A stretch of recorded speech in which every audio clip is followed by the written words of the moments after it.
कैसे हो दोस्तों। स्वागत है आपका फिर से इग्नाइट क्लासेस में। अपने पीवाईक्यू और एमसीक्यू क्यू की सीरीज में जो हम केमिस्ट्री के लिए कर रहे हैं, मैंने आपको सिलेबस के सारे चैप्टर पढ़ा दिए हैं ऑलरेडी। आप उसे प्लेलिस्ट में जाकर चेक कर सकते हैं, है ना। 9 चैप्टर आपके एग्जाम में आने वाले थे, मैंने सारे के सारे चैप्टर को का पीवाईक्यू करवा दिया है और एमसीक्यू भी करवा दिया है। तो आज हम क्या करने वाले हैं, आज हम 2024 में जो एग्जामिनेशन हुआ था उस क्वेश्चन को ही सॉल्व करेंगे।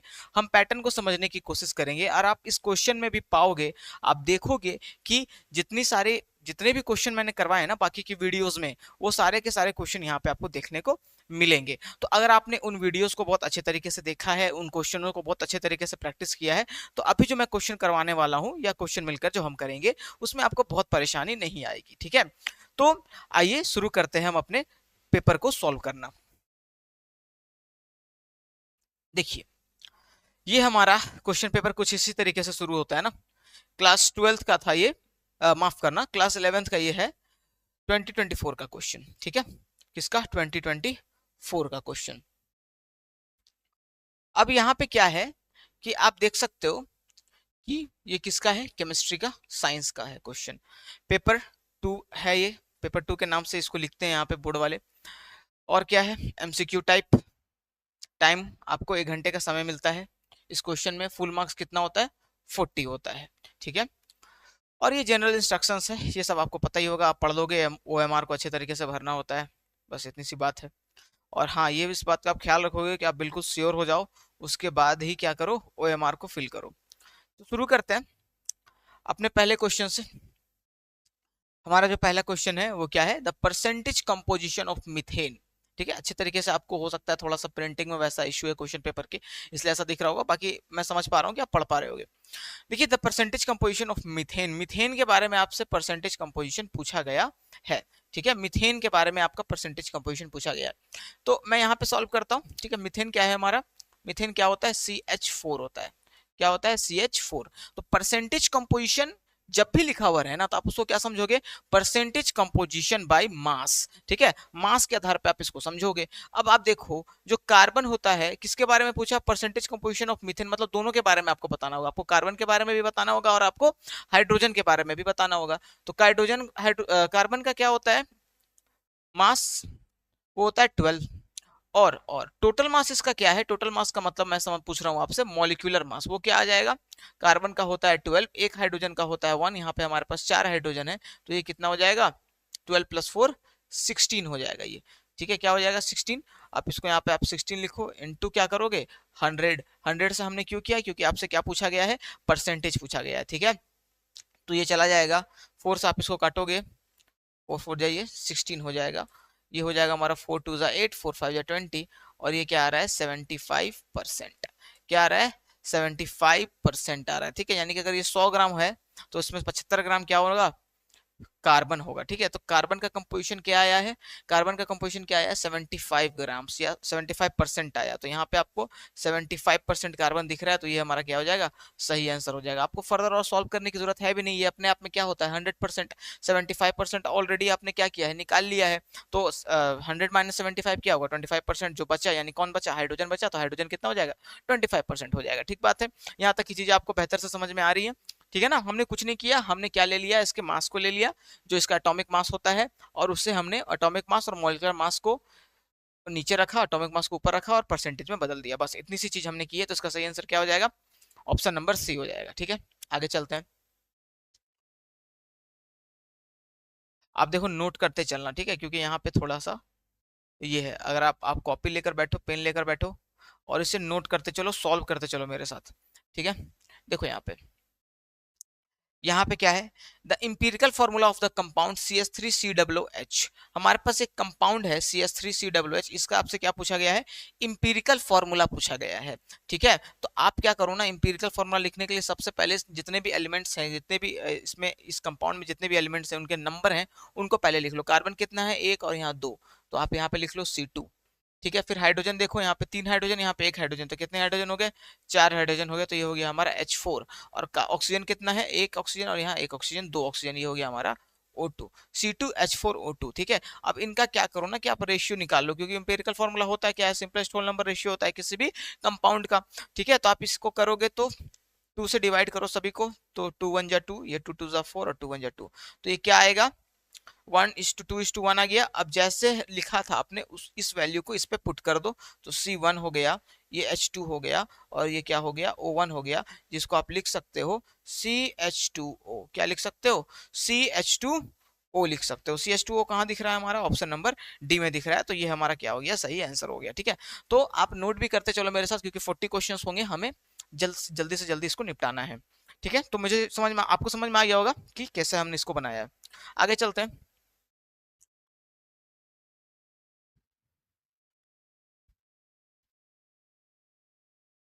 देखो हिंदी में भी क्वेश्चन दिए हुए रहते हैं, तो हिंदी वाले को स्किप कर रहे हैं, इंग्लिश में करते चलते हैं। विच of the following contains the same number of atoms in 12 gram magnesium. आपसे सवाल पूछा गया है, देखो अच्छा सवाल है ये, ठीक है, ठीक सवाल है। सवाल पूछा गया है आपसे कि 12 ग्राम मैग्नीशियम में, क्या पूछा गया है, 12 ग्राम मैग्नीशियम में कितने जो भी एटम्स होंगे वो इनमें से किसके बराबर होंगे। ठीक है, तो आप क्या करो ना, ऐसे क्वेश्चन में जब कभी भी आपको ऐसा क्वेश्चन मिले, तो आप क्या करोगे, आप करोगे यहाँ पे मोल्स निकालोगे। क्या निकालोगे, मोल्स। यहाँ पे देखो, अगर मैं नंबर ऑफ मोल्स निकालना चाहूँ किसके, मैग्नीशियम के, ठीक है, अगर मैं नंबर ऑफ मोल्स निकालना चाहूंगा मैग्नीशियम का, तो ये हमारा क्या आ जाएगा, मैग्नीशियम कितना है, 12 ग्राम है। ठीक है, और इसका क्या होता है, मोलर मास, वो होता है 24। आपको मोल का फॉर्मूला पता होगा, given mass by molar mass, तो 12/24 ये कितना आ जाएगा हमारा 0.5। कितने मोल्स आ गए, 0.5 मोल्स इसके आ गए। अब इन सबों में से कार्बन मैग्नीशियम कैल्शियम आपको दे रखा है, इन सबों में से सबके मोल्स निकाल लो। ठीक है, जिसके मोल्स इसके बराबर आएंगे उनमें इनके बराबर ही क्या होंगे, नंबर ऑफ एटम्स होंगे। ठीक है ना, यानी कि ये जो मोल आपने निकाला है, ये मोल इन चारों ऑप्शन में से जिसका भी आएगा उसमें मैग्नीशियम के बराबर ही उतने एटम्स होंगे। अब यहाँ देखो 12 ग्राम कार्बन, तो कार्बन का होता है एटॉमिक मास, एटॉमिक मास क्या होता है, गिवन मास क्या है 12 दिया हुआ है, और मोलर मास क्या होता है इसका, मोलर मास भी इसका 12 भी होता है, तो ये कितना आ जाएगा, 1 मोल आ जाएगा, तो ये तो इसके बराबर नहीं आया। ठीक है, अब इसकी बात की जाए तो 20 ग्राम कैल्शियम है, तो 20 बाई क्या हो जाएगा, ये 12 हो जाए, माफ करना, कार्बन का 20 ग्राम है और इसका होता कितना है, मोलर मास 40, तो ये काटोगे तो कितना आ जाएगा, ये 0.5। देखो ये 0.5 मोल्स आ चुका है, यानी कि जितने भी पार्टिकल्स या जितने भी एटम्स इसमें होंगे उतने ही एटम्स किसमें होंगे, इसमें भी होंगे। ठीक है, अब 24 ग्राम कार्बन की बात की जाए तो ये होता है हमारा 24 बाई बाई बाई। ठीक है, अब कार्बन हमारा क्या है, मोलर मास क्या होता है 12, तो 12 2 24, ये कितना आ रहा है 2 मोल आ रहा है। हमें आंसर मिल चुका है, फिर भी मैं आपको सॉल्व करके दिखा दे रहा हूँ। 40 ग्राम कैल्शियम की बात करूँ तो 40 यहाँ पे बाई मोलर मास क्या हो गया, 40 हो गया, ये कितना आ गया 1 मोल आ गया, तो ये भी होने से रहा। तो आपको पता है आंसर क्या होगा, 0.5 मोल्स होंगे, और इसमें जितने पार्टिकल्स होंगे उतने ही इसमें भी पार्टिकल्स होंगे। तो आपको समझ में आ गया कि ऐसे क्वेश्चन को हमें कैसे बनाना है, मोल्स निकाल कर बनाना है। आप मोल्स निकाल लो, आप देख लो कि किसमें कितने कौन सा मोल किसके बराबर है, वो बन जाएगा आपका आराम से। आगे चलते हैं, क्वेश्चन नंबर 3 था ये हमारा।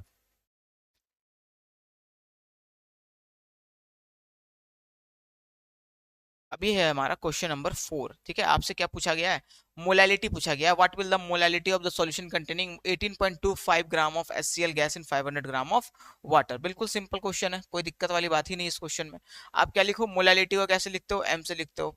ठीक है, एम से आपने लिखा, एम की वैल्यू क्या आ रही है, molality of the solution contains 18.25 gram of HCl gas in 500 gram of water. ठीक है, तो मोलैलिटी का फॉर्मूला क्या होता है, number of moles of solute, यही होता है ना, by mass of solvent, mass of solution नहीं, मास ऑफ सॉल्वेंट किस में लेते हैं, केजी में लेते हैं।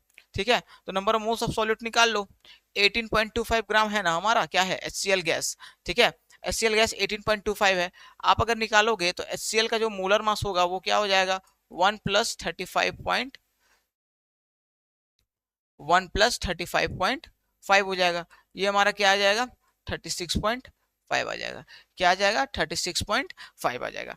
अब देखो क्या है, तुम्हें पहले तो सबसे पहले नंबर ऑफ मोल्स चाहिए, तो नंबर ऑफ मोल्स कैसे निकालोगे, हमारा दिया हुआ है 18.25 पाई, ये हो जाएगा 36.5।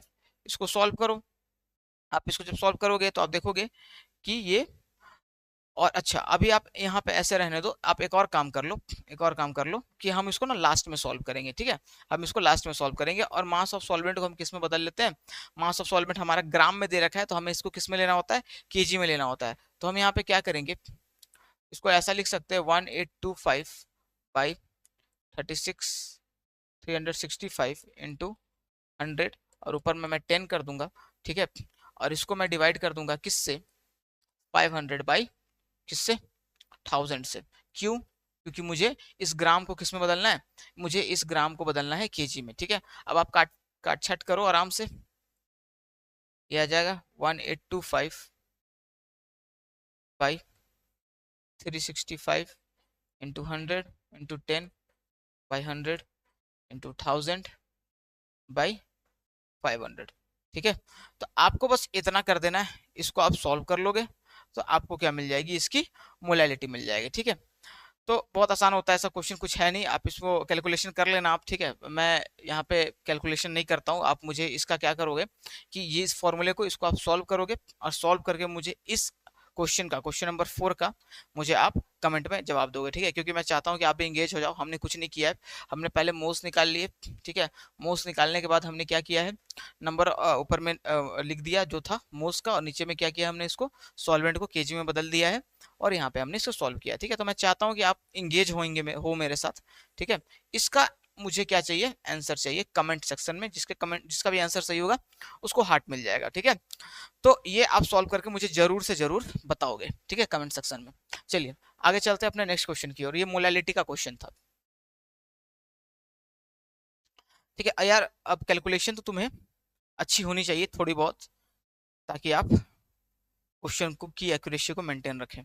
अब यहाँ पे देखिए, हमसे पूछा गया, ये तो याद ही होना चाहिए आपको, कि the series of lines in hydrogen spectrum which appear in the visible region of electromagnetic spectrum. Hydrogen spectrum के बारे में आपने पढ़ा होगा, लाइमन बाल्मर पाश्चन फंड, है ना, इसके बारे में आपने पढ़ा होगा। तो जो बाल्मर सीरीज होती है ना, वो विजिबल होती है। जो बाल्मर सीरीज होती है वो क्या होती है, विजिबल होती है। इसका जो सही आंसर हो जाएगा वो क्या हो जाएगा, सी हो जाएगा, ठीक है। ये जो बाल्मर सीरीज है हमारा क्या होता है, विजिबल रीजन में आता है, ठीक है। जो कि आपका विबग्योर है ना, जो लाइट हमें दिखती है, जो कलर, जो बैंड ऑफ कलर हमें दिख रहे होते हैं, वो बाल्मर सीरीज में आ जाएगा, ठीक है। चलो आगे चलते हैं। क्वेश्चन नंबर 5 था ये हमारा, 40 क्वेश्चन टोटल होते हैं। यहाँ देखिए, 2p orbital have the values, 2p orbital की बात की जाए, ठीक है। 2p ऑर्बिटल में क्या क्या वैल्यूज होंगे, यहाँ पे देखो, आपको n पूछा है और l पूछा है। यहाँ पे आप आराम से क्या करो, 2p लिख लो, ठीक है। 2p लिखने के बाद ये वाली जो वैल्यू होगी ना, ये क्या होगी, n होगी, ठीक है। ये प्रिंसिपल क्वांटम नंबर है। और ये वाली जो वैल्यू, ये किसकी होती है, l की वैल्यू होती है। तो आपको पता है, मैं यहाँ पे लिखता हूँ, ठीक है। अगर l की वैल्यू 0 है तो ये किस सबसेल को बताता है, s को। l की वैल्यू अगर 1 है तो ये किसको बताता है, p को बताता है। l की वैल्यू अगर 2 है तो ये किसको बताता है, डी को बताता है। l की वैल्यू अगर 3 है तो ये किसको बताता है, f को बताता है, ठीक है। तो ये आपको याद होना चाहिए। अब n की वैल्यू आपको 2 मिल गई, p क्या है, l है, तो l के लिए 1 क्या आ जाएगा, p के लिए l की वैल्यू क्या होती है, 1 होती है। तो l1 और n2 कहाँ दिख रहा है, n2 l1, ये ऑप्शन नंबर बी हमारा क्या हो जाएगा, सही हो जाएगा, ठीक है। जल्दी से नोट कर लो आप इसको। आगे चलते हैं नेक्स्ट क्वेश्चन की ओर।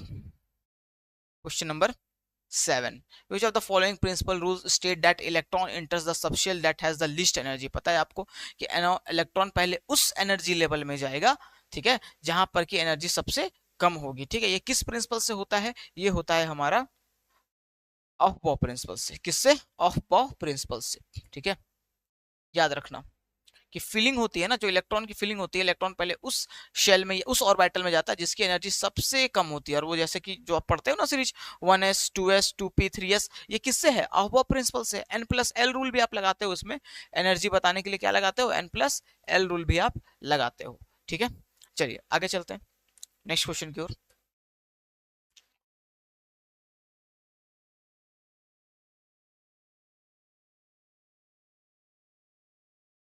नेक्स्ट क्वेश्चन है हमारा question number 8, the number of D electrons retained in F2+ atomic number of iron is 26। आपको क्या है, यहाँ पे ध्यान से सुनोगे, यहाँ पे क्या दे रखा है, यहाँ पे आपको दे रखा है आयरन, और आयरन का एटॉमिक नंबर जो होता है वो होता है 26, ठीक बात है। आपको क्या करना है, इसका इलेक्ट्रॉनिक कन्फिग्रेशन नहीं करना है, आपको इसका इलेक्ट्रॉनिक कन्फिग्रेशन करना है, Fe2+ का, ठीक है। और आपको यह बताना है, कि इसमें कितने डी इलेक्ट्रॉन होंगे। तो एक बार मैं क्या करता हूँ ना, सबसे पहले आपको इसका क्या करता हूँ, इलेक्ट्रॉनिक कन्फिग्रेशन करके दिखा देता हूँ, ठीक है। किसका, एफी, एफी का करके दिखा देता हूँ आपको, यहाँ पे ध्यान दोगे। एफी का करेंगे तो सबसे पहले क्या आएगा, 1s2, 2s2, 2p6, 3s2, 3p6, कितने हो गए, कितने हो गए भाई, 6 और इधर 4 10 और 6 16 और 2 18, आर्गन तक हमने कर लिया, 18 हो गया। फिर क्या आता है, 4s2, 4s2 का मतलब 20 हो गए, 20 हो गया और 6 हमें और चाहिए, तो ये कहाँ चला जाएगा, 3d10 में चला गया। यानी कि हाँ चलो यहाँ पे 3d10 नहीं होगा, हमारे पास 6 ही बचे ना, तो 3d6 हो गया। यानी कि डी में 10 हो सकते थे, हमारे पास चाहिए तो हमने 6 को वहां पे क्या कर दिया, डाल दिया। अब यहाँ पे सवाल ये है कि आपसे पूछा गया है कि हाँ the number of D electrons retained, retained का मतलब जो बच गए, कब बचे, जब 2 इलेक्ट्रॉन यहाँ से निकल गया तो और कितने इलेक्ट्रॉन बचे, है ना। तो कितने इलेक्ट्रॉन बच गए भाई, 2 प्लस यानी कि 6 तो ऑलरेडी थे डी में, डी में से क्या हो गया, 2 निकल गया, तो आपको इलेक्ट्रॉनिक कन्फिगरेशन करने की जरूरत भी नहीं है इसकी इलेक्ट्रॉनिक कन्फिगरेशन करने की जरूरत नहीं है। तुम सीधा क्या करो, यहाँ पे देख लो, ठीक है, यहाँ से 2 इलेक्ट्रॉन निकल गए तो बच्चे कितने, 4 इलेक्ट्रॉन बचे, तो 4 इलेक्ट्रॉन कहीं दिख रहा है, हाँ दिख रहा है ना, ऑप्शन नंबर सी हमारा क्या हो जाएगा, सही आंसर हो जाएगा। ठीक है, या फिर आप इसका ही डायरेक्ट इलेक्ट्रॉनिक कन्फिगरेशन कर सकते थे, तो आप जैसे मन कर रहा था आपका, जैसी भी आपकी इच्छा होगी आप बना सकते थे। आगे चलते हैं नेक्स्ट क्वेश्चन की ओर।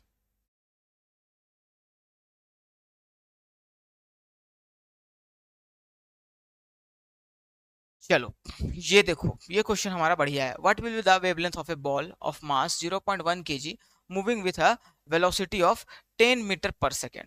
ठीक है, तो आपने क्या किया है, आपने पढ़ा होगा, ठीक है, एक पढ़ा होगा ना आपने, वेलोसिटी वेवलेंथ निकालने का फॉर्मूला, वो क्या होता है फॉर्मूला, हमारा होता है वेवलेंथ का जो फॉर्मूला होता है, जिसको कि हम किससे दिखाते हैं, लैम्डा से दिखाते हैं, किससे दिखाते हैं, लैम्डा से। आ गया भाई ये, हाँ देखो, लैम्डा से हम इसको दिखाते हैं, lambda is equals to H by P होता है, जहां पी हमारा क्या होता है, मोमेंटम होता है, तो इसको लिख सकते हो एच बाई एम भी। क्या लिख सकते हो, एच बाई एम भी। आपके पास क्या क्या दे रखा है, आपके पास मास है, और आपके पास क्या है, आपके पास है वेलोसिटी, तो एम बी की वैल्यू आप निकाल सकते हो, और एच क्या है हमारा, प्लैंक्स कांस्टेंट है, तो ये हमारा वैल्यू क्या आता है, 6.626 इंटू 10 के पावर -34 जूल सेकंड होता है। ठीक है, ये प्लैंक्स कांस्टेंट की क्या होती है, वैल्यू होती है। अब देखो एम भी तुम निकालोगे तो ये क्या आ जाएगा, मास 0.1 इंटू वेलोसिटी इसकी कितनी है, 10 मीटर पर सेकंड है, तो ये क्या आ जाएगा, 1 आ जाएगा। तो इसकी जो वैल्यू निकल कर आ रही है 6.626 इंटू 10 के पावर -34, यही हमारी वैल्यू निकल कर आ रही है, किस में आ जाएगी, मीटर में आ जाएगी, क्योंकि ये क्या है, वेव लेंथ है, वेव का लेंथ है, तो आपको कहाँ दिख रहा है ये 6.626 इंटू 10 की पावर -34 मीटर, ये हमारा क्या हो गया, सही आंसर हो गया। कुछ नहीं था भाई, पी क्या था हमारा, मोमेंटम था, पी की वैल्यू आप जानते हो, P equals to M B होता है, तो मास और वेलोसिटी से हमने मोमेंटम निकाल लिया, प्लैंक्स कांस्टेंट की हमने वैल्यू रख दी, और यहाँ पे इसको सॉल्व कर दोगे तो ये आ जाएगा 6.626 इंटू 10 की पावर -34 बाय मीटर। ठीक है, तो ये बस फॉर्मूले, बिल्कुल डायरेक्टली फॉर्मूला बेस्ड क्वेश्चन है, आपको फॉर्मूले पे रख दो आंसर आ जाएगा। ठीक है, अब ये कैलकुलेशन मेरे से मत कराना भाई, कैलकुलेशन तुम करो और कमेंट में मुझे बताओ कि क्या होता है। ठीक है, हालांकि मैंने इस क्वेश्चन का कैलकुलेशन कर दिया है। आगे चलते हैं।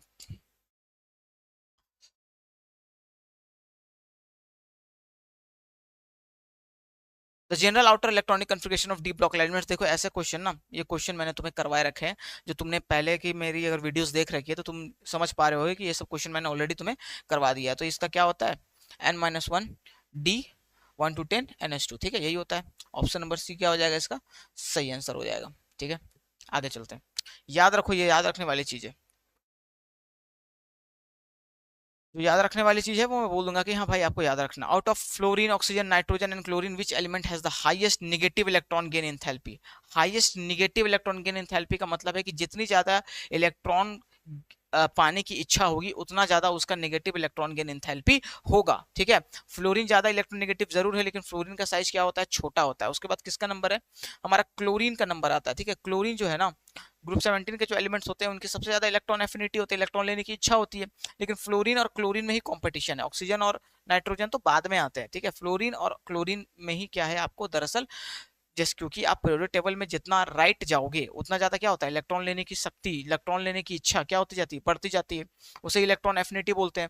तो यहाँ पे देखो फ्लोरीन का साइज ना क्लोरीन के मुकाबले क्या होता है, छोटा होता है। होना ये चाहिए था कि फ्लोरीन की इलेक्ट्रॉन नेगेटिव इलेक्ट्रॉन की एंथैल्पी ज्यादा हो, ठीक है, लेकिन यहाँ पे उससे ज्यादा क्लोरीन की होती है, क्योंकि क्लोरीन का साइज थोड़ा सा फ्लोरीन से क्या होता है, बड़ा होता है, और इसकी वजह से क्या होता है कि क्लोरीन ज्यादा आसानी से अपने इलेक्ट्रॉन को एकोमोडेट कर पाएगा, इससे क्लोरीन की नेगेटिव इलेक्ट्रॉन की एंथैल्पी क्या होगी, ज्यादा होगी। तो इसका सही आंसर क्या हो जाएगा, ऑप्शन नंबर डी हो जाएगा। चलो आगे चलते हैं।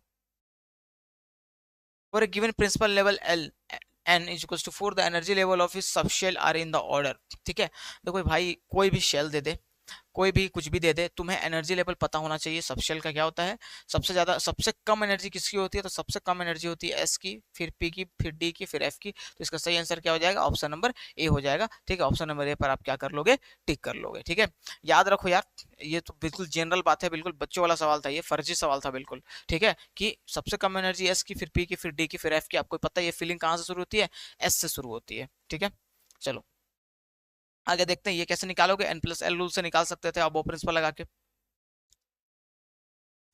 Which of the following sets of ion represents a collection of isoelectronic species? Isoelectronic का मतलब आपको पता होगा। ठीक है, आइसो इलेक्ट्रॉनिक स्पीसीज की बात करते हैं। आइसो इलेक्ट्रॉनिक का मतलब आपको पता है कि जिसके पास सेम नंबर ऑफ क्या है, इलेक्ट्रॉन्स हैं। ठीक है, तो आप सबका क्या करो, विच of the following sets of ions represents a collection of iso electronic species. ठीक है, तो यहाँ पे आपको क्या दे रखा है, एलिमेंट्स दे रखे हैं। ठीक है, उनका एटॉमिक नंबर दे रखा है।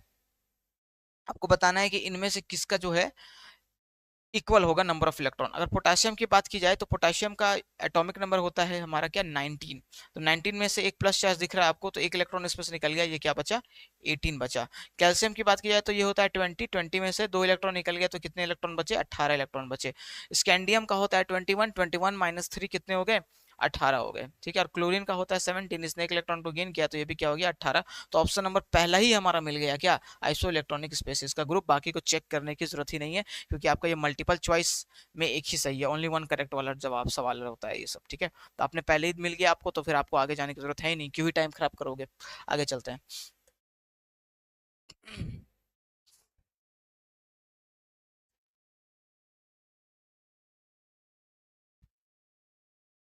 देखो, which of the following molecule has a linear shape. BCl3 का आपको पता है ट्राइगोनल प्लेनर होता है। PCl5 का क्या होता है, ये हो जाएगा आपका ट्राइगोनल बाइपिरामिडल हो जाएगा। ठीक है, ट्राइगोनल बाइपिरामिडल हो जाएगा। CCl4 का आपको पता है टेट्राहेड्रल होता है। और BeCl2 कैसा दिखता है, BeCl2 कैसा दिखता है। अब ये मैंने आपको ऑलरेडी ये सब चीज केमिकल बॉन्डिंग वाले लेक्चर में करवा दिया है, तो एक बार आप जाकर उस लेक्चर को जरूर से जरूर देखो। मैं लास्ट में, वीडियो के लास्ट में आपको वहाँ पे प्लेलिस्ट भी डाल दूंगा। ठीक है, BeCl2 इसका शेप कैसा होता है, लीनियर होता है। यहाँ पे 180 डिग्री का क्या होता है, एंगल होता है। ठीक है, तो याद रखना सही आंसर क्या हो जाएगा, BeCl2 हो जाएगा। आगे चलते हैं नेक्स्ट क्वेश्चन की ओर।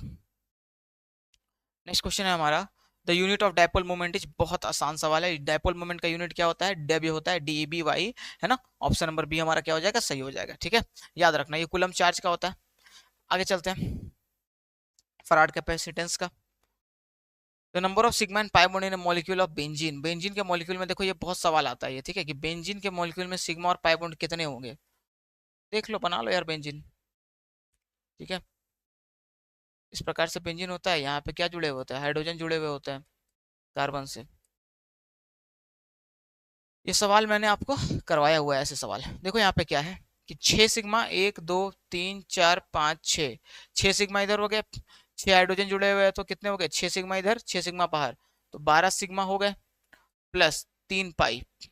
तो 12 सिग्मा और 3 पाई कहीं दिख रहा है आपको, 12 सिग्मा और 3 पाई कहाँ दिख रहा है, ऑप्शन नंबर डी में दिख रहा है। ये हमारा क्या हो जाएगा, सही आंसर हो जाएगा। चलते हैं नेक्स्ट क्वेश्चन की ओर। नेक्स्ट क्वेश्चन जो है हमारा, वो है question number 17। Which of the following represents the correct order of bond strength. देखो एक चीज समझो, ये जो क्वेश्चन मैं करा रहा हूँ, इससे तुम्हें क्वेश्चन तो प्रैक्टिस तुम्हारे हो ही रहे हैं, तुम्हें ये भी समझ में आ रहा है कि क्वेश्चन का लेवल क्या रहता है, क्वेश्चन का एग्जाम का पैटर्न क्या रहता है। अगर आपने बेसिक्स भी ठीक से पढ़ा है ना, ठीक है, तो आप आराम से इन क्वेश्चंस को कर ले जाओगे, कोई दिक्कत ही नहीं आएगी आपको। ठीक है, अब देखो यहाँ पे बॉन्ड ऑर्डर का सवाल है। किसका सवाल है, बॉन्ड ऑर्डर या मॉलिक्यूलर ऑर्बिटल थ्योरी का सवाल है। आपसे पूछा है कि O2, O2 plus, O2 plus, O2 minus और O2 माइनस में किसका बॉन्ड और स्ट्रेंथ ज्यादा होगा। तो जितने ज्यादा बॉन्ड उतना ज्यादा बॉन्ड स्ट्रेंथ। ठीक है, ये क्वेश्चन मैंने आपको होमवर्क भी दिया था जब मैं करवा रहा था तब, लेकिन किसी ने भी मुझे इसका कमेंट सेक्शन में जवाब नहीं दिया था। अब यहाँ पे देखो मैं क्या करता हूँ, इसको सॉल्व करता हूँ। ठीक है, एक चीज समझो, O22 प्लस फॉर्मूला लगा लेना, 1/2 number of bonding electrons minus number of anti bonding electrons. वो फॉर्मूला आपको आता है, वो फॉर्मूला आप इलेक्ट्रॉनिक कन्फिगरेशन करोगे, sigma 1s2 sigma star 1s2, वो वाली इलेक्ट्रॉनिक कन्फिगरेशन कर लेना। मैं यहाँ पे डायरेक्ट रिजल्ट की बात कर रहा हूँ। ठीक है, अब फॉर्मूला लगाओगे ना, वो वाला formula 1/2 number of electrons in bonding orbital minus number of electrons in anti bonding orbital, ठीक है। और ये कैसे पता लगाओगे, इलेक्ट्रॉनिक कन्फिगरेशन करके सिग्मा वन एस स्टार, वो वाली कर लेना तुम, ठीक है। अब यहाँ पे देखो मैं सीधा बॉन्ड ऑर्डर पे आता हूँ। मैं शुरुआत करता हूँ यहाँ से O22 प्लस से, ठीक है, एक सीरीज के साथ चलते हैं। O22 प्लस का बॉन्ड ऑर्डर निकालोगे तो ये 3 आएगा, ठीक है। फिर तुम निकालोगे O2 प्लस का निकालोगे तो इसका बॉन्ड ऑर्डर 2.5 आएगा, ठीक है। अच्छा, उसके बाद क्या रहता है हमारा, फिर O2 2 माइनस का निकालोगे तो इसका 2 आएगा, और O2 माइनस का निकालोगे तो 1.5 आएगा, और O2 का बॉन्ड ऑर्डर निकालोगे तो 1 आना चाहिए, ठीक है। अब देखो यहाँ पे तुम समझ लो, खुद ही देख लो कि किस प्रकार से बॉन्ड ऑर्डर हमारा चेंज हो रहा है, ठीक है। किस प्रकार से बॉन्ड ऑर्डर, जितना ज्यादा बॉन्ड ऑर्डर उतना ज्यादा क्या स्ट्रेंथ होगा मॉलिक्यूल्स के पास, ठीक है। तो O22 प्लस कहीं दिख रहा है तुम्हें, O22 प्लस का सबसे ज्यादा, फिर O2 प्लस का, फिर O2 का। अच्छा यहाँ पे रुक जाओ, एक मिनट रुक जाओ, एक मिनट रुक जाओ, ये मैंने ये लिख दिया क्या, यहाँ पे O2 का तो 2 आना चाहिए। अच्छा यहाँ पे O2 लिख दिया मैंने, कोई बात नहीं भाई, ठीक है ठीक है, इसको सुधार लेते हैं, ठीक है, उल्टा लिख दिया था मैंने। O2 प्लस का क्या आएगा, 2.5 आएगा। फिर तुम O2 में आओगे तो O2 का क्या होता है, 2। आपको पता है कि ऑक्सीजन का मॉलिक्यूल ऐसा दिखता भी है, तो इसमें कितने बॉन्ड होंगे, 2 बॉन्ड। और बॉन्ड ऑर्डर का मतलब क्या, नंबर ऑफ बॉन्ड्स, ठीक है। तो कितने बॉन्ड होंगे यहाँ पे, 2 बॉन्ड होंगे। देखो मॉलिक्यूलर ऑर्बिटल थ्योरी की यही खूबसूरती है, देख रहे हो 2.5 बॉन्ड की भी ये बात करता है, समझ रहे हो, 2.5 बॉन्ड सोच सकते हो तुम। O22, ठीक है। उसके बाद फिर किसकी बारी आती है, फिर बारी आती है O2 माइनस की, यहाँ पे ये होता है 1.5, और O22 माइनस का होता है 1, ठीक है। तो ये थोड़ा सा मैंने उल्टा लिख दिया था यहाँ पे, बस सुधार कर लो इस चीज को। तो ये ऑप्शन हमारा क्या सही हो जाएगा, option number B, O22 plus सबसे ज्यादा 3 है, फिर O2 प्लस 2.5, फिर O2, फिर 1.5, O22 माइनस का, और O22 माइनस का एक ही बॉन्ड होता है। तो ये ऑप्शन नंबर बी हमारा क्या हो जाएगा, सही जवाब हो जाएगा, ठीक है। एक आध क्वेश्चन, ये अच्छे सवाल है, अच्छे सवाल आपको कम ही देखने को मिलेंगे, ठीक है ना। तो ये चीज है। आगे चलो, नेक्स्ट क्वेश्चन की ओर चलते हैं।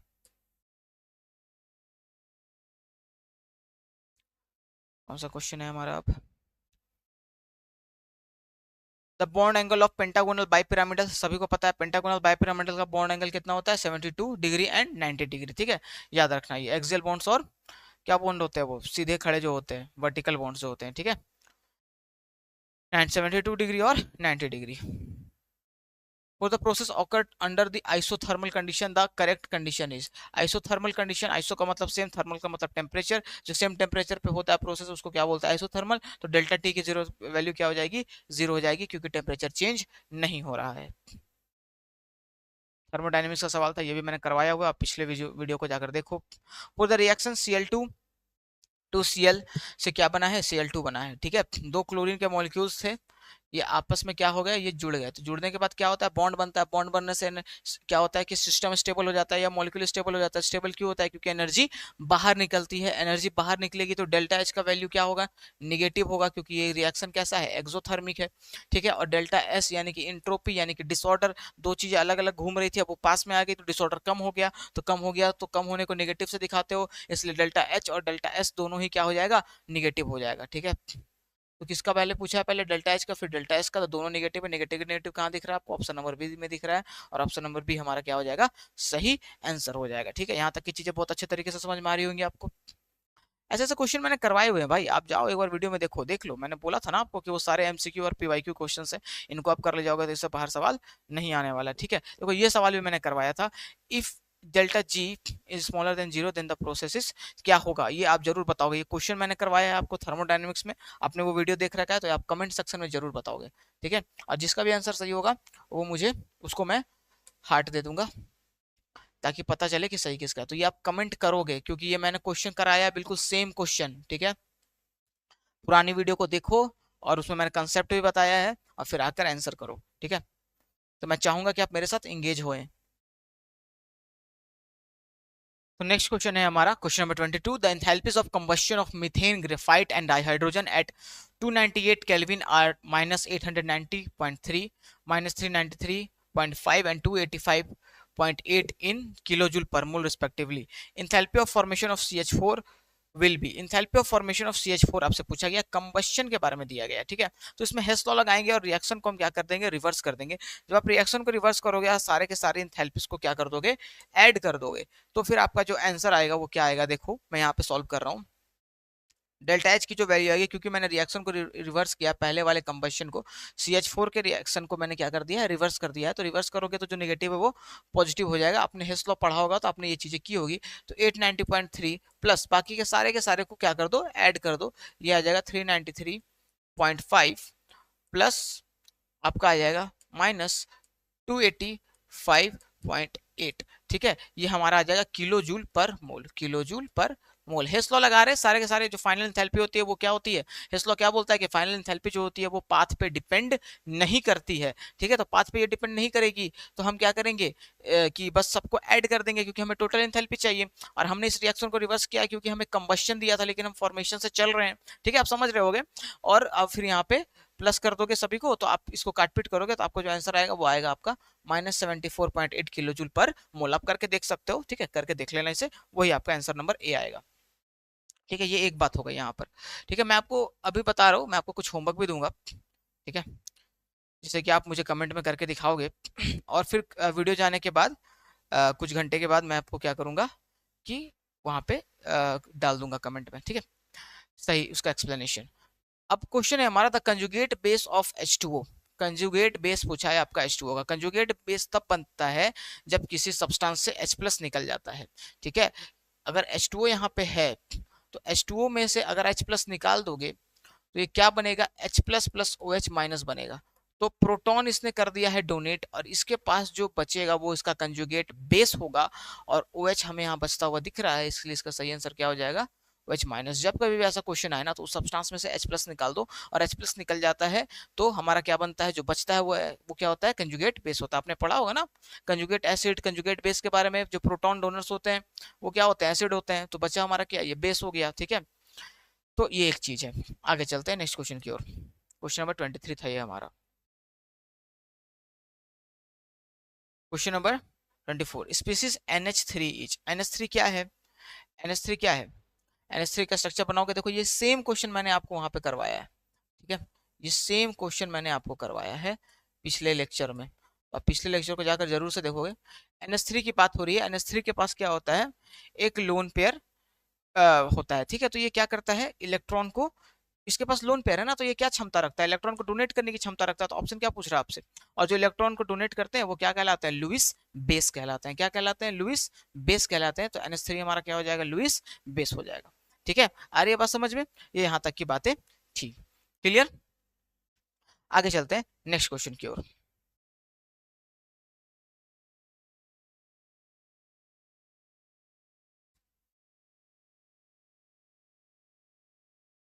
देखो यहाँ पे ये इक्विलिब्रियम कांस्टेंट का सवाल है। इक्विलिब्रियम कांस्टेंट सवाल है फॉर रिवर्सिबल रिएक्शन A+B। ठीक है, A+B से प्रोडक्ट मिल रहा है आपको C+D, जो दोनों रिएक्टेंट और प्रोडक्ट है किसमें है, इक्विलिब्रियम में है। ठीक है, तो आपसे पूछा गया है कि आपको बताना है कि इक्विलिब्रियम कांस्टेंट Kc कैसे निकालोगे। तो आपको पता है कि Kc की जो वैल्यू होती है, Kc की जो वैल्यू होती है वो कैसे निकाली जाती है। सॉरी सॉरी सॉरी, इसको मैं थोड़ा सही कर देता हूँ। ठीक है, यहाँ पे देखो Kc की जो वैल्यू निकाली जाती है वो कैसे निकाली जाती है, वो निकाली जाती है यहाँ पे Kc हमारा, इसको लिखोगे कंसंट्रेशन ऑफ C, यानी कि concentration of product by concentration of reactant. ठीक है, ये ऐसा होता है। ये आपको मैंने करवाया भी है। तो इसका आंसर क्या हो जाएगा, इसका आंसर हो जाएगा option number B. Option number B हमारा क्या हो जाएगा, इसका सही आंसर हो जाएगा। और कहीं दिख रहा है क्या, और कहीं नहीं दिख रहा है, यही सही होगा। ठीक है, इसने बस आगे पीछे लिख दिया, उससे कोई दिक्कत वाली बात नहीं है। ठीक है, तो इक्विलिब्रियम कांस्टेंट जो निकालने का फॉर्मूला होता है वो ये होता है, और ये यहाँ पे आपको दिख रहा है। ठीक है, बहुत सिंपल सा सवाल था, ये आपको तो आना ही आना चाहिए।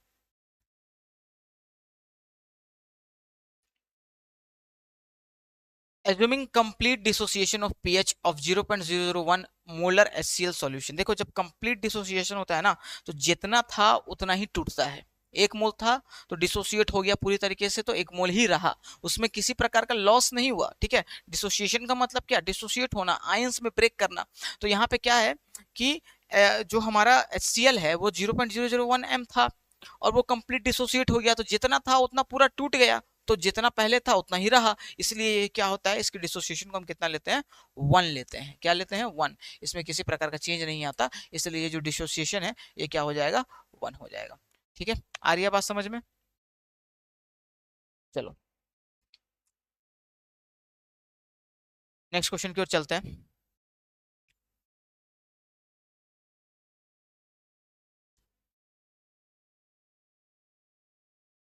what will be the effect of addition of H2 on the equilibrium of the reaction 2H2 plus CO gives CH3OH। आपके सामने क्या है, एक रिएक्शन दे रखा है, आपके सामने क्या है, एक रिएक्शन है। आपको बताना है कि आप क्या करोगे जब और H2 ऐड करोगे तो आपका इक्विलिब्रियम किधर जाएगा। देखो यहाँ पे जब कभी ऐसा क्वेश्चन है ना, इसमें ले चैटलिस्ट प्रिंसिपल लगाओ, तुम देख लो कि रिएक्टेंट में कितने मोल्स हैं और प्रोडक्ट में कितने मोल्स हैं। ठीक है, जिधर मोल्स कम होंगे रिएक्शन उधर शिफ्ट करेगा कुछ एडिशन करने पर। ठीक है, यही ले चैटलिस्ट प्रिंसिपल बोलता है। यहाँ पे देखो कि कितने मोल हैं, यहाँ पे 3 मोल है, कितने मोल है यहाँ पे 3 मोल है, और यहाँ पे कितने मोल है 1 मोल है। ठीक है, अब ऑलरेडी 3 मोल है, यहाँ पे 2 मोल H2 है, तुम और H2 ऐड करोगे तो ये ज्यादा हो गया ना, तो रिएक्शन अपने स्ट्रेस को कम करने के लिए किधर शिफ्ट करेगा, फॉरवर्ड डायरेक्शन में शिफ्ट करेगा, यानी प्रोडक्ट के डायरेक्शन में शिफ्ट करेगा। तो आइए ऑप्शन देखते हैं कि हमारा इसमें से ऑप्शन कौन कौन सा है। ऑप्शन है हमारा reaction will proceed in the direction of reactant, no effect on equilibrium, reaction will proceed in the direction of products. तो ऑप्शन नंबर सी जो है वो हमारा क्या हो जाएगा, सही आंसर हो जाएगा, क्योंकि और H2 तुमने ऐड किया तो रिएक्शन अपने स्ट्रेस को कम करने के लिए कहां जाएगा, आगे जाएगा। ठीक है, यहां तक की बात क्लियर है, आगे चलते हैं।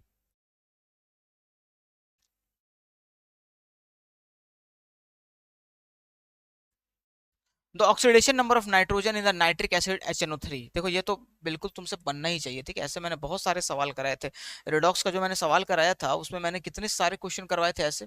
HNO3 के बारे में पूछा गया है कि आपको बताना है कि नाइट्रोजन का क्या होता है ऑक्सीडेशन नंबर। तो हाइड्रोजन का आपको पता है कि हाइड्रोजन का क्या लेते हैं, +1 लेते हैं, बस ये मेटल के साथ होता है तब -1 लेते हैं।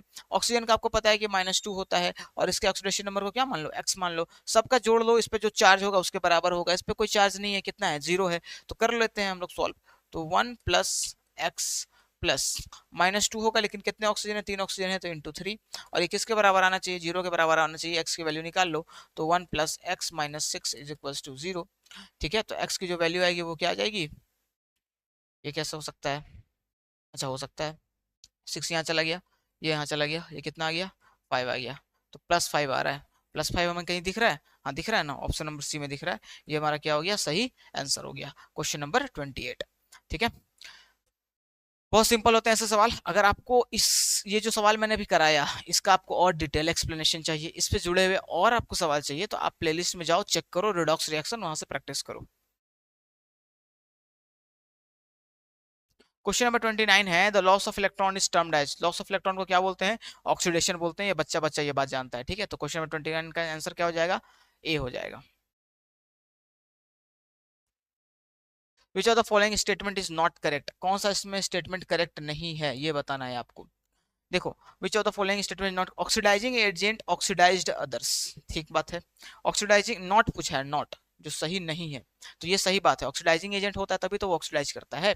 ठीक है, oxidising agent reduce themselves, reduce होने का क्या मतलब है, इलेक्ट्रॉन को एक्सेप्ट करना, ये भी बात बिल्कुल सही है, इलेक्ट्रॉन को ये एक्सेप्ट करते हैं। ठीक है, क्योंकि किसी से इलेक्ट्रॉन निकलवाते हैं, है ना, तो वो इलेक्ट्रॉन जो निकला उसको खुद ले लेते हैं।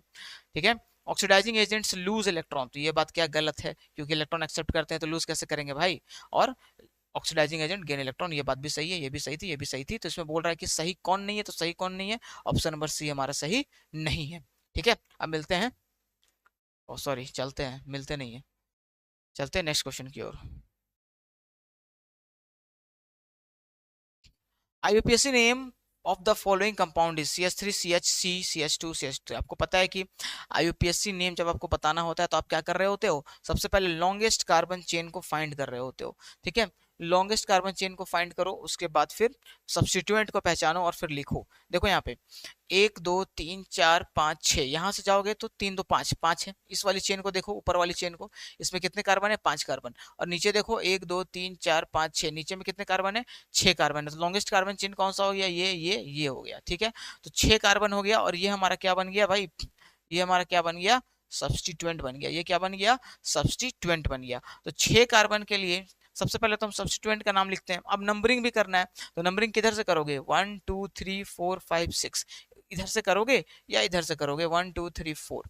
तो जिधर से सब्स्टिट्यूएंट जिस भी कार्बन पे सब्स्टिट्यूएंट क्या पड़े, सबसे छोटा नंबर उसको मिले, उधर से ही नंबरिंग तुम करोगे। इधर से नंबरिंग करते हो तो चौथे पे आता है, इधर से करते हो तो तीसरे पे आता है। नंबरिंग किधर से करेंगे, इधर से करेंगे, 1 2 3 4 5 6। आप ये नहीं ना सोच रहे हो कि सर इसको कैसे मेन चेन ले सकते हैं, बिल्कुल ले सकते हैं, मेन चेन टेढ़ा भी हो सकता है। ठीक है, उसमें कोई दिक्कत वाली बात नहीं है। अब यहाँ पे देखो, इसके लिए क्या हो जाएगा हमारा, ये हो जाएगा 2 डैश, इस पे क्या है, 2 कार्बन है तो इथाइल ग्रुप है, टू इथाइल, ठीक है, कितने कार्बन है, 6 कार्बन है तो हेक्स, सिंगल बॉन्ड है तो एन, टू इथाइल हेक्सेन, ये इसका क्या हो गया, आईयूपीएसी नेम हो जाएगा। कहीं पे है two ethyl hexane, two ethyl hexane, देखते हैं, इसको आप लोग नोट कर लो क्योंकि ये अभी चला जाएगा, मैं ऊपर करूंगा तो। टू इथाइल हेक्सेन कहीं नहीं है, ऐसा कैसे हो सकता है, अच्छा थ्री था ना ये, थ्री थ्री था, थ्री थ्री, और इन्होंने यहाँ पे हेक्सीन भी दे दिया, देख रहे हो, ये क्वेश्चन जो है वो गड़बड़ है, ठीक है, ये क्वेश्चन जो है वो गड़बड़ है। इसका जो आंसर हो जाएगा, इधर से करेगा तो थ्री आएगा, मैंने टू लिख दिया था गलती से, यहाँ पे थ्री होगा, थ्री इथाइल, इथाइल, और हेक्सीन इन्होंने लिख दिया भाई, तो हेक्सीन तो है ही नहीं, यहाँ पे डबल बॉन्ड दिख ही नहीं रहा है, तो डबल बॉन्ड नहीं दिख रहा है तो ये क्वेश्चन गड़बड़ है। इसका जो आंसर होगा वो होगा थ्री इथाइल हेक्सेन होगा, थ्री इथाइल हेक्सेन, ठीक है, ये इसका सही आंसर होगा। और कुछ है ही नहीं, डबल बॉन्ड होता तब ना, ये टू हेक्सेन लिख रहे हैं ये, यानी कि यहाँ पे क्या होना चाहिए था, डबल बॉन्ड होना चाहिए था, ये यहाँ पे डबल बॉन्ड होना चाहिए था, ठीक है, तो है नहीं, तो फिर ये गलत है, कोई ऑप्शन सही नहीं है, इसका सही आंसर क्या होगा, थ्री इथाइल हेक्सेन ये होगा। इसको सुधार लो, ऐसे ऐसे क्वेश्चन आ जाते हैं, पर आप दिक्कत मत लो, ऐसे क्वेश्चन आपको आएंगे तो उसके लिए आपको ग्रेस मार्क्स मिल जाएगा, नंबर मिल जाएगा आपको। देखो सी एस थ्री ठीक है, और CH3CH2OH, ये कौन से आइसोमर्स हैं, ठीक है, तो यहाँ पे ना, ये हमारे जो आइसोमर है ये फंक्शनल ग्रुप आइसोमर है। कैसे आइसोमर है, फंक्शनल ग्रुप आइसोमर है, क्योंकि अगर आप इसको बनाओगे, स्ट्रक्चर को बनाओगे तो देखो, CH3, फिर हमारा है सी, एक तो झारखंड बोर्ड के क्वेश्चन भी है ना, थोड़े से गड़बड़ होते हैं, यहाँ पे CH3O CH3 इन्होंने लिख दिया है, ठीक है, कोई बात नहीं, इसको मैं क्या करता हूँ कि ऐसे नहीं बनाता, इसको ओ बना देता हूँ, और ये CH3 हो गया, ठीक है, एक आप देख पा रहे हो ये ईथर है, और ये CH3CH2OH है, ठीक है, तो दोनों में किस चीज का फर्क है, फंक्शनल ग्रुप का फर्क है, एक ईथर है एक अल्कोहल है, इसलिए कैसे आइसोमर्स हो गए, फंक्शनल ग्रुप आइसोमर्स हो गए, ठीक है। चलो मिल चलते हैं नेक्स्ट क्वेश्चन की ओर। नेक्स्ट क्वेश्चन है, which of the following will not act as a nucleophile. Nucleophile का मतलब क्या होता है, न्यूक्लियस लविंग, न्यूक्लियस लविंग का मतलब जिसको पॉजिटिव चार्ज से प्यार हो, पॉजिटिव चार्ज पसंद हो, तो पॉजिटिव चार्ज को कौन पसंद करेगा, जिसके पास खुद इलेक्ट्रॉन है ना, जिसके पास ऑलरेडी इलेक्ट्रॉन की कमी है वो पॉजिटिव चार्ज को कैसे पसंद कर सकता है, तो इलेक्ट्रॉन इनमें से किसके पास दिख रहा है आपको, Cl माइनस के पास एक इलेक्ट्रॉन दिख रहे हैं, इसलिए Cl माइनस हमारा क्या हो गया, एक न्यूक्लियोफाइल हो गया, ठीक है, ये इसका सही आंसर हो जाएगा। आगे चलो, Which of the following is not an example of electron displacement effect in covalent bond? इनमें से कौन सा इलेक्ट्रॉन डिस्प्लेसमेंट इफेक्ट को नहीं बताता है कोवेलेंट बॉन्ड में, तो इंडक्टिव इफेक्ट बताता है, रेजोनेंस इफेक्ट बताता है, हाइपर कंजुगेशन भी वही है, कोवेलेंट बॉन्ड इफेक्ट है, डिस्टिलेशन क्या है, फिल्टरेशन का इफेक्ट है, ठीक है ना, सेपरेशन ऑफ सब्सटेंसेस का इफेक्ट है, इसलिए इसका जो सही आंसर हो जाएगा वो क्या हो जाएगा, ऑप्शन नंबर डी हो जाएगा, ठीक है। 34 क्वेश्चन तक हम पहुंच चुके हैं और हमारे सामने 6 क्वेश्चन आने वाले हैं। देखो ये क्या है हमारा, इसका कॉमन नेम पूछा है आपसे, ठीक है, तो देखो जब कभी भी तुम देखोगे कॉमन नेम में किसी मेन चेन में अगर दूसरे कार्बन पर, किसी भी कॉमन नेम में मेन चेन में अगर दूसरे कार्बन पे क्या रहे, कोई भी मिथाइल ग्रुप लगा रहे, तो उसके लिए हम कौन सा शब्द इस्तेमाल करते हैं, आइसो इस्तेमाल करते हैं, कौन सा शब्द इस्तेमाल करते हैं, आइसो। तो इतना तो तुम समझ रहे हो कि नियो और एन तो होने से रहा, एन पेंटेन कब लिखते जब सीधा होता, तो आइसो दो जगह दिख रहा है आपको, आइसोपेंटेन और आइसोहेक्सेन। अब कितने कार्बन है ये गिन लो मेन चेन में, एक दो तीन चार पांच, पांच कार्बन है ना, तो इसका नाम क्या हो जाएगा, आइसोपेंटेन हो जाएगा, ठीक है, ये हमारा सही आंसर हो गया, ठीक है, क्लियर है बात, एक दो तीन चार, अच्छा नहीं नहीं नहीं, ऐसा ऐसा नहीं करो, इसको ऐसा नहीं करो, ठीक है, ऐसा नहीं करो, कॉमन नेम में ऐसा नहीं करते, एक यहाँ पे थोड़ी सी गड़बड़ है, इसको सुधार लो, इसको सुधार लो। आइसोपेंटेन में क्या होता है, आइसो या कॉमन नेम में क्या होता है कि जब दूसरे नंबर पे मिथाइल ग्रुप है आइसो आता है, बिल्कुल सही बात है, यहाँ तक कोई दिक्कत नहीं है, ठीक है, लेकिन जब तुम उसका सफिक्स लिख रहे होते हो तो तुम सारे कार्बन को गिनोगे, ठीक है, तो पांच कार्बन यहाँ थे, एक कार्बन यहाँ है, इसलिए इसका नाम क्या हो जाएगा, आइसो हेक्सेन हो जाएगा, क्या हो जाएगा, आइसो हेक्सेन हो जाएगा, ठीक है, समझ में आ रही है बात, तो उसके लिए मैं पहले जो बताया था उसको भूल जाओ, इस पे ध्यान दो, ये हमारा क्या हो गया, आइसोहेक्सेन, क्योंकि 6 कार्बन है टोटल और दूसरे कार्बन पे मिथाइल ग्रुप है, उसके लिए लगेगा आइसो, और ये हो जाएगा आइसोहेक्सेन, ठीक है, इसका सही आंसर ये हो जाएगा। आगे चलते हैं,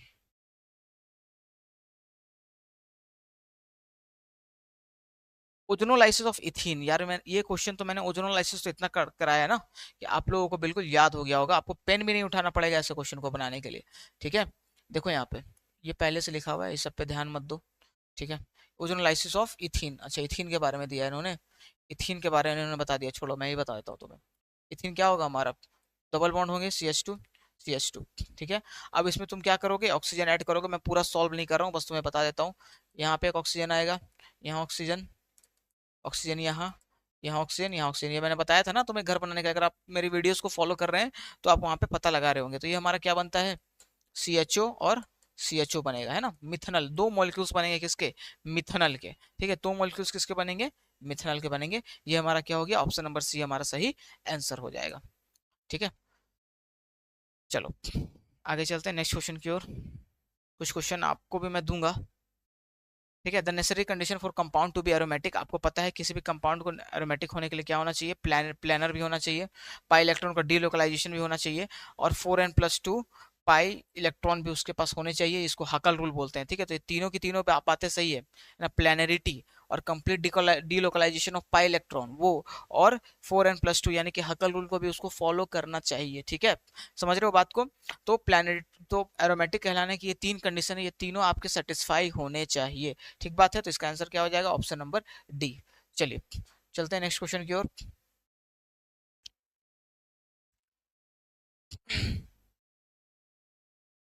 द डेंसिटी ऑफ, अच्छा dehydration of ethanol in the presence of concentrated H2SO4 gives. देखो डिहाइड्रेशन का मतलब क्या होता है, डिहाइड्रेशन का मतलब होता है H2O का रिमूवल। ठीक है, जैसे यहाँ पे ये जो हमारा सब्सटेंस है CH3CH2OH, यहाँ पे देखो जरा ध्यान दोगे, CH3CH2 और OH। ठीक है, ये जो हमारा सब्सटेंस है ना, इसमें क्या होता है कि इसमें जरा ध्यान दोगे कि H2O इससे निकाल दो, इससे क्या निकाल दो, H2O निकाल दो इससे। ठीक है ना, H2O इससे हटा दो, तो H2O हटाओगे तो क्या क्या बचेगा तुम्हारे पास। ठीक है, H2O हटा दोगे तो तुम्हारे पास क्या क्या बचेगा, ऑक्सीजन तो निकल गया पूरी तरीके से, तो ऑक्सीजन कहीं प्रेजेंट होना नहीं चाहिए, ऑप्शन में कहीं हमें ऑप्शन दिख भी नहीं रहा है। ठीक है, तो ये बचेगा क्या, CH2CH2 बचेगा, ये क्या बचेगा, CH2CH2। क्यों CH2CH2 बचेगा, इसलिए बचेगा ना भाई मेरे, इसलिए बचेगा क्योंकि आप यहाँ पे देखो, यहाँ से ऑक्सीजन चला गया, एक हाइड्रोजन यहाँ से चला गया, एक हाइड्रोजन यहाँ से चला गया, तो बचा क्या, दो कार्बन बचे और दो हाइड्रोजन बचे। तो आपस में ये जुड़ेंगे तो कैसे जुड़ेंगे, ऐसे ही जुड़ेंगे ना, ऐसे ही जुड़ेंगे ना, डबल बॉन्ड बनाएंगे ना आपस में, ऐसे ही जुड़ेंगे ना यहाँ। अच्छा डबल बॉन्ड भी नहीं, ट्रिपल बॉन्ड ये बनाएंगे। ठीक है, ऐसे बनाएंगे। ठीक है, तो क्या आएगा हमारा, CH2CH2 आया है, चार चार बच रहे हैं, चार बच रहे हैं।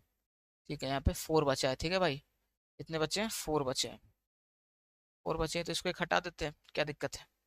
ठीक है, और यहाँ पे आ गया हमारा एक हाइड्रोजन यहाँ, एक हाइड्रोजन यहाँ, तो क्या बचा है, CH2H4, C2H4 बचा है, क्या बचा है हमारे पास, C2H4। C2H4 कहाँ दिख रहा है, C2H4 आपको ऑप्शन नंबर ए में दिख रहा है। ठीक है, यहाँ पे मैंने वही लिखा था, आप देख सकते हो, CH2CH2 बचेगा क्योंकि H2O यहाँ से क्या हो गया, निकल गया। ये जो शब्द है ना डिहाइड्रेशन, इस डिहाइड्रेशन शब्द का मतलब ही होता है क्या, वाटर का रिमूवल। क्या होता है, वाटर का रिमूवल, तो यहाँ से वाटर क्या हो गया, रिमूव हो गया।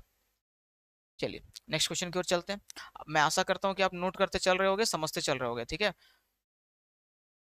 मेटा डायरेक्टिंग ग्रुप के बारे में पूछा गया आपसे, किसके बारे में पूछा गया, मेटा डायरेक्टिंग ग्रुप। तो OH जो होता है हमारा ऑर्थो और पायरा डायरेक्टिंग ग्रुप होता है, ये आप याद रखो। ठीक है, NH2 भी हमारा वही होता है, और CH3 भी हमारा ऑर्थो और पायरा डायरेक्टिंग ग्रुप होता है। तो NO2 यहाँ पे जो आपको दिख रहा है ना, ये जो NO2 है, ये NO2 हमारा क्या होता है, मेटा डायरेक्टिंग ग्रुप होता है। NO2 क्या होता है हमारा, मेटा डायरेक्टिंग ग्रुप होता है।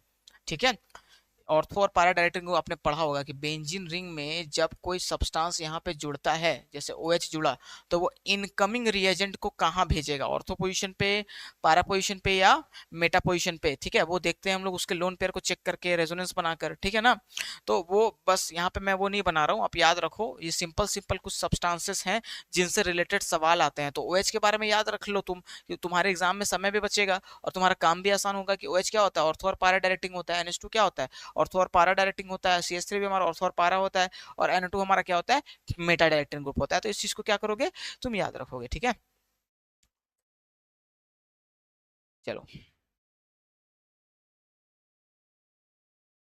ठीक है, क्वेश्चन है the reaction used for the preparation of higher alkanes from alkyl halides. ठीक है, एक रिएक्शन जो कि हायर अल्केन के प्रिपरेशन के लिए यूज होता है। आपको पता है मैंने बोला था कि दो मॉलिक्यूल लोगे आपस में वो जुड़ जाएंगे तो क्या बन जाएंगे, हायर अल्केन बन जाएंगे। ठीक है, और वहां पे कपलिंग होगी, और जहां कहीं भी कपलिंग होती है वहां पे एक रिएक्शन होता है, उस रिएक्शन का नाम क्या होता है, उर्ज रिएक्शन। क्या होता है, उर्ज रिएक्शन। तो ये हमारा क्या है, उर्ज रिएक्शन है। ठीक है, याद रखो प्रिपरेशन ऑफ हायर अल्केन्स, ये शब्द जहां कहीं भी तुम्हें दिख जाए, ठीक है, ये सब शब्द तुम्हें जहां कहीं भी दिख जाए उसका मतलब क्या होगा, सोडियम प्लस डाइथर वाला पढ़े होगे ना तुम, वो क्या होता है, उर्ज रिएक्शन होता है। वहां पे कपलिंग होती है, दो मॉलिक्यूल्स आपस में जुड़ जाते हैं और हायर मॉलिक्यूल को बनाते हैं, वही क्या है हमारा, वही कहलाता है हमारा उर्ज रिएक्शन। ठीक है, तो ये हमारा क्वेश्चन नंबर 40 था। ठीक है, और ये हमारा आखिरी सवाल भी था अपने 2024 के क्वेश्चन का। तो देखो मैंने आपको ना, आपको इस चैनल पे बहुत इतने कंटेंट इनफ मिल जाएंगे जिससे कि आप अपने एग्जाम को बहुत अच्छे तरीके से कर सकते हो। ठीक है, आपके पास chapter wise PYQ plus MCQ है। ठीक है, प्लेलिस्ट में। उसके अलावा ये किसके 2024 के मैंने आपको सवाल करा दिए, मैं 2023 के भी सवाल करा दूंगा, और मैं कोशिश करूंगा कि 2021 तक के सवाल को मैं करा दूं। आपका काम यह है कि जो मैंने होमवर्क दिया है कमेंट में आप उसका जवाब जरूर दोगे। आप अपने आप को भी इंगेज करो। जब मैं लेक्चर को करवाने वाला होता हूँ ना, और आप मेरे रेगुलर व्यूअर हो, तो कॉपी और पेन लेकर बैठो और मेरे साथ में बनाओ। ठीक है, तो ये सारे 40 क्वेश्चंस थे। मैं आशा करता हूँ कि आपको समझ में आया होगा। जहाँ कैलकुलेशन करने की जरूरत है वहाँ पे कैलकुलेशन कर लो। मैंने कैलकुलेशन नहीं किया क्योंकि मैं टाइम बचाना चाह रहा था। ठीक है, और यहाँ पे आपको पॉपअप मिल जाएगा जहाँ पे आप बाकी वीडियोस देख सकते हैं। मेरे साथ जुड़ने के लिए आपको बहुत बहुत धन्यवाद। Thank you so much.